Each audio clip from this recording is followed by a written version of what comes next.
Allah blessed him with goodness, abundant wealth, vast lands, and many livestock. He had a wife, whom Allah blessed him with, and it is said she was the daughter of Jacob. Some say she was Rahma, the daughter of Ephraim, the son of Joseph. He had 7 sons and 7 daughters, and he had many relatives and friends around him. But Allah tested him with illness until he was afflicted in all parts of his body, except for his heart and tongue. Allah also tested him with the death of all his children over the years, and he was further tested by people distancing themselves from him.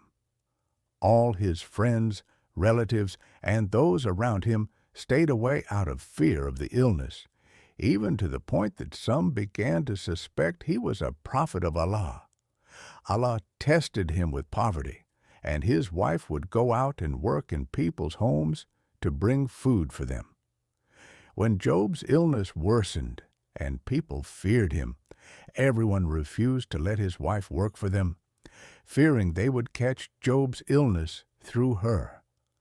Their suffering increased, and their situation worsened. When his wife's patience ran out, she told him to pray to Allah to relieve their distress. Job felt ashamed and said to her, "I lived for 70 years in good health.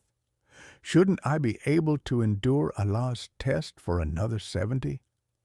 His wife became angry with him, and one day the devil appeared in the guise of a doctor who came to Job's wife to enter and treat him. She let him in to see Job, and the doctor told Job that he was the devil and that he was the cause of Job's affliction. If Job wanted the affliction to be lifted, he should seek help from him. Job rejected him and was angry with his wife, saying to her, "If Allah cures me, I will strike you with 100 lashes." The devil kept whispering this to him a lot. When hunger became severe and all their food was gone, Job's wife went out looking for work, but found none and returned home late at night. She sold a braid of her hair to the noblewomen in exchange for food. When she returned to Job, he asked her where she got the food from and why she was late. She told him that she worked for it. The next day, she couldn't find food again, and people still refused to let her work for them out of fear of the illness and her association with Job. So she went and sold her other braid of hair in exchange for food. When she returned home, Job refused to eat until she told him where she got the food. She revealed her head to him and said she had sold her hair. Job was very saddened and prayed to Allah, saying, "My Lord, harm has afflicted me, and you are the most merciful of the merciful." When Job went out to relieve himself, leaning on his wife, she left him to finish his business. Allah sent him a revelation telling him to strike the ground with his foot, and a spring of cold water would emerge to heal his body. Job drank from it and was cured of all his ailments. He went to his wife, and she asked him, "Who are you?" and wondered where the afflicted man who was here had gone, fearing that something bad had happened to him.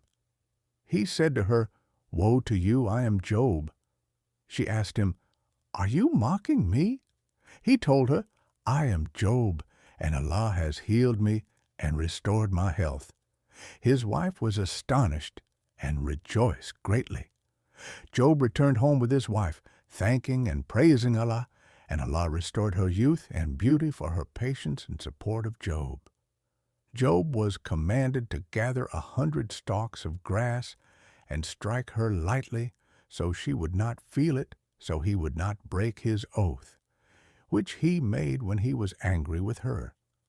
After that, she bore him 26 daughters, and Allah restored his wealth, lands, and possessions.